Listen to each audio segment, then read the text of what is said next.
Some are questioning whether or not Denzel Aberdeen should have transferred to Kentucky, and I'm not really buying that at all.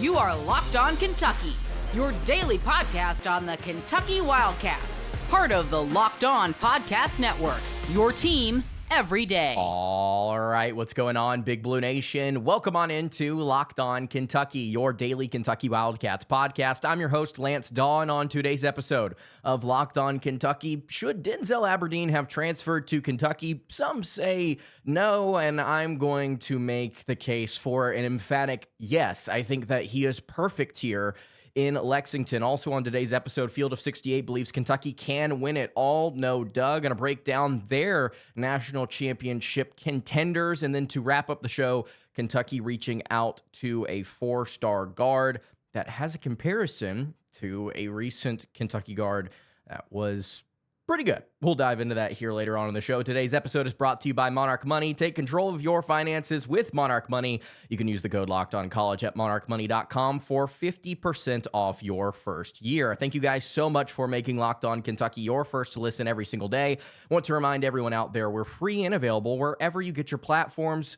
If you are watching on YouTube, would love it if you subscribe to the show because we're trying to get to 20,000 subscribers before the start of the college basketball season. Join up. It's going to be a very, very fun season. Should Denzel Aberdeen have transferred to Kentucky? The Florida guard ended up committing to the Kentucky Wildcats pretty quickly after he entered the transfer portal, and it seemed like at the time a perfect marriage because of what Kentucky is going to ask him to do within this backcourt. They're not going to ask him to be a 35-minute per game lead guard that does everything. They're asking him to be essentially a role player that probably is going to end up starting that can bring a lot of experience to the table.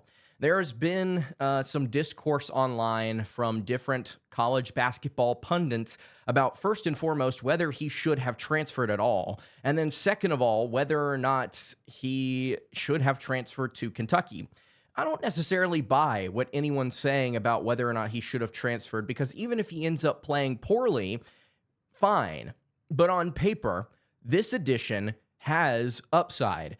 There were some question marks, or questions, I should say, from people about whether or not Kentucky needed a veteran guard, a fifth-year guy to add to this room that doesn't necessarily have any sort of incredible statistics. And I want to pull a specific quote here from Matthew Winnick, who is a college basketball analyst. I believe he's done some work or is currently doing some form of work with Ken Palm. If I'm not mistaken, I may be wrong on that.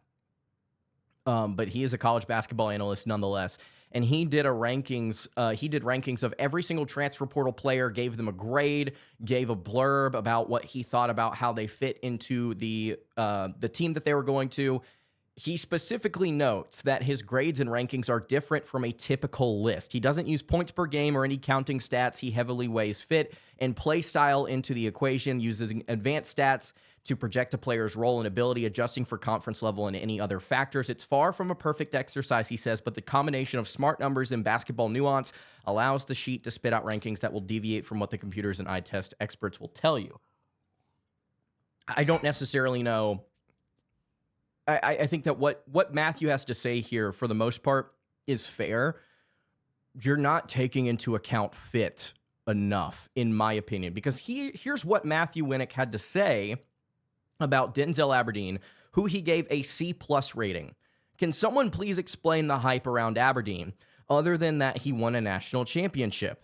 It's not like he's this young, promising sophomore or anything. This is a 3-year college player who has never been a major rotational piece. He's a bad rebounder and defender, not overly athletic, and doesn't provide much rim pressure or finishing. Half of his shots were off the dribble last year, and he shot 28%. He's a good open shooter, but not elite or anything like that. He's an underskilled 2 and an undersized 3. He's a secondary playmaker at best.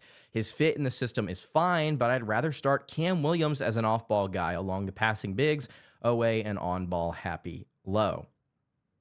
Within this critique of Denzel Aberdeen, Matthew Winnick describes exactly what Kentucky was looking for whenever they picked him up. They were looking for depth at guard. They were looking for a secondary playmaker who is capable of knocking down open shots. I think that on top of this, there is an expectancy from the staff, from the fan base, from anybody that watched Kentucky a season ago, that players like Aberdeen will have a bump in efficiency all around. Offensive rating, shooting percentage, three-point percentage, etc. I think that Aberdeen will put more pressure on the rim this season, and I don't mean to an extreme amount. I just mean more than what's being described here because of the system.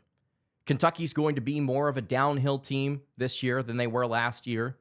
I think that he will be a very good off-ball cutter. Aberdeen will.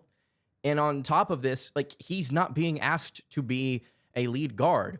He's going to play the two. He's going to be a secondary playmaker to guys like Jalen Lowe, Jasper Johnson, Colin Chandler whenever he got his opportunities a season ago. Kentucky has answers to do the things that Denzel Aberdeen may not have incredible statistics for. They have answers for that. They have answers for outside shooting. They have answers for playmaking. They have answers for backcourt defense. Aberdeen is not supposed to be this be-all, end-all guard who can do everything for Kentucky. He doesn't have to be that. And frankly, he doesn't necessarily need to because we have so many other pieces that are going to get an opportunity to showcase what they're doing. He notes here that half of his shots were off the dribble last year and he shot 28%. And then he immediately follows it up with, he's a good open shooter, but not elite. Two things are going to happen here. I guarantee it. I guarantee it. I like to ride the fence a little bit on the show. This is going to happen. He's going to take less shots off the dribble this season than he did a season ago. He is going to be put in more spot-up situations and more catch-and-shoot situations.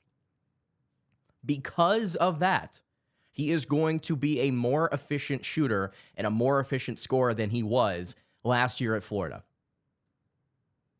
He is already what Kentucky needs him to be, but the system is going to elevate his game.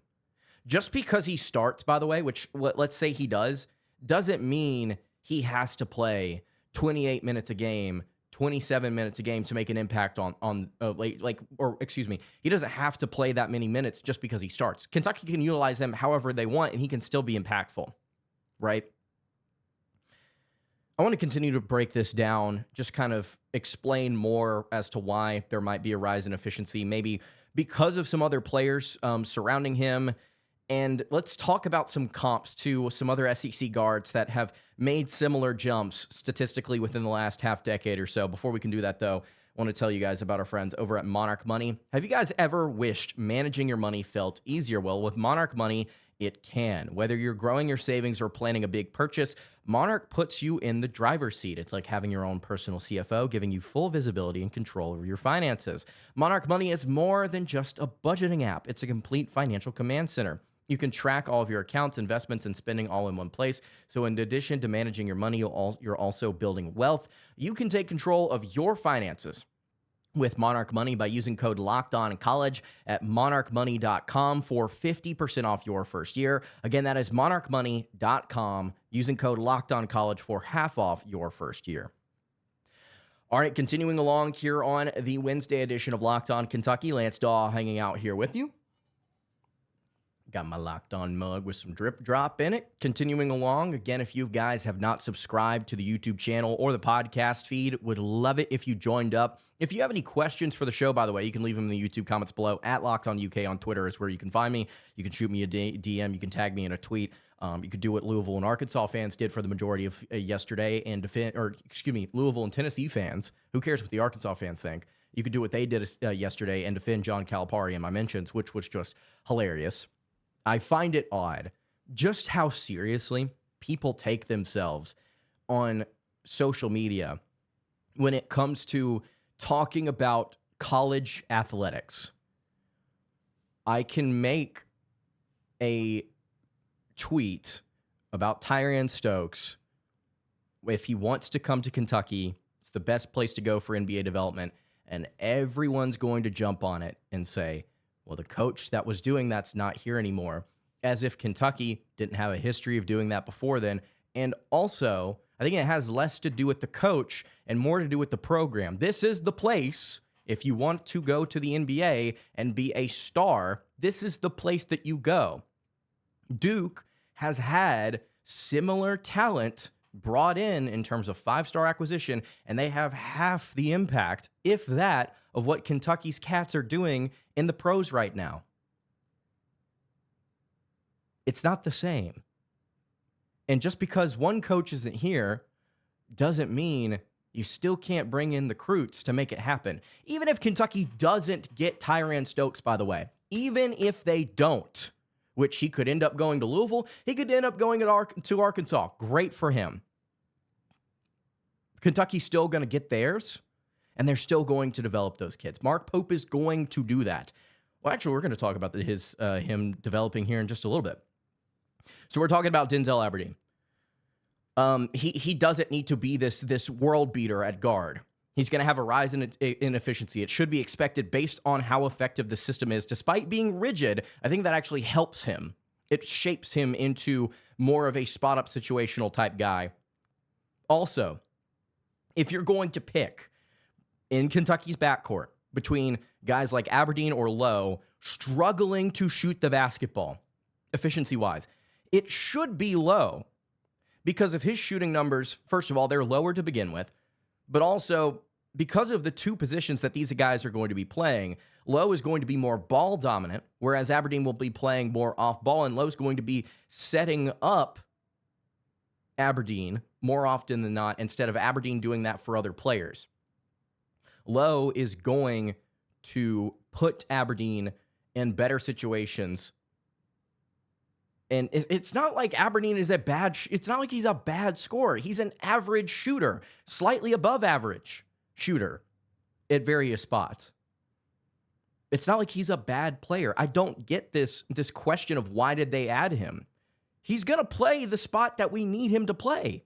We've got other guys that are stepping up to be the leading scorers, to be the best defenders, to be the best distributors.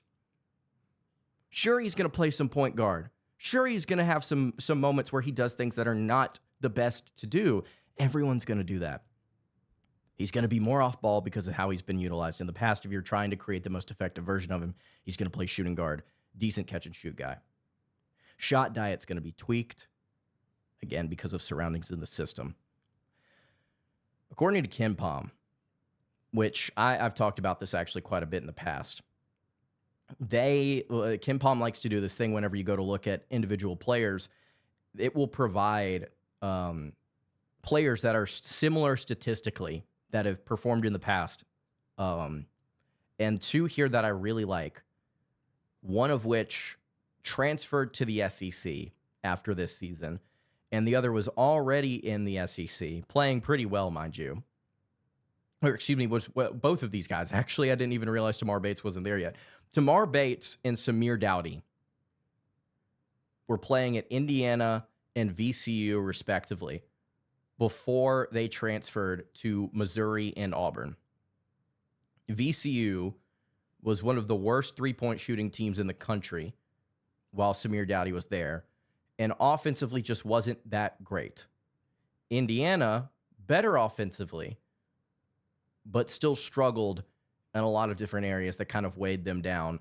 They also had a lot of different pieces surrounding Tamar Bates that were taking shots. The spacing, I would argue the spacing at Indiana was not that phenomenal. I think that is reflected in the fact that they were 345th in three-point percentage, or excuse me, 345th in three-point percentage distribution, meaning they just did not take a lot of threes. They didn't have the spacing for it or the players. Anyway, Tamar Bates in 2023, 37.4%, 104.4 offensive rating, gets to the SEC, right?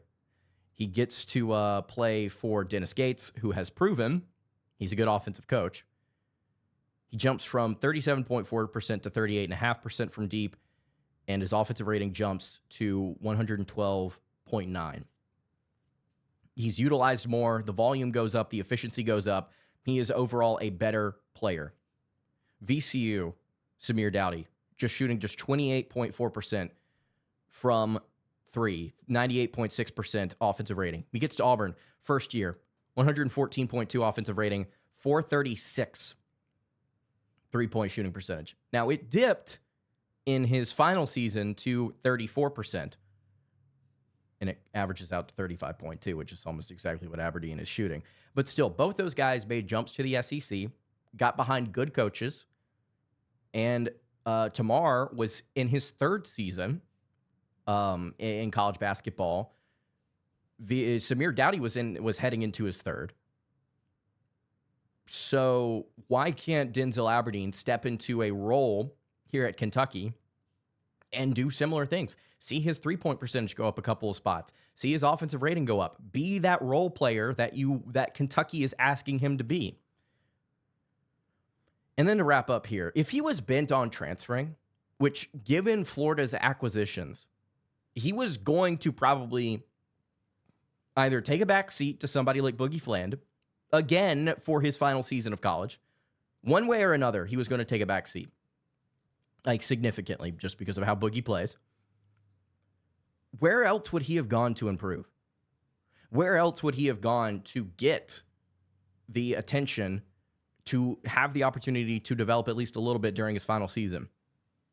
Pope is the perfect answer. Kentucky is the perfect answer.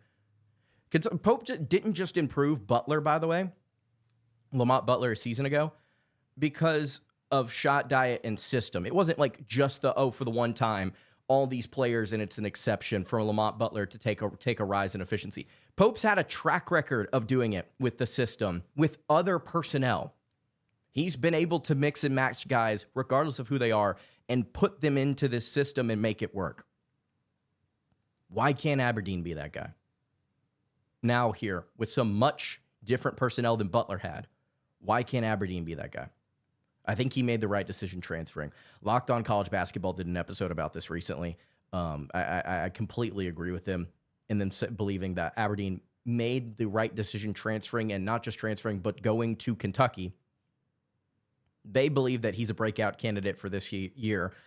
I don't necessarily know if breakout is the word that I would use, but I think he's going to take a step forward. Been very clear on that. Final note.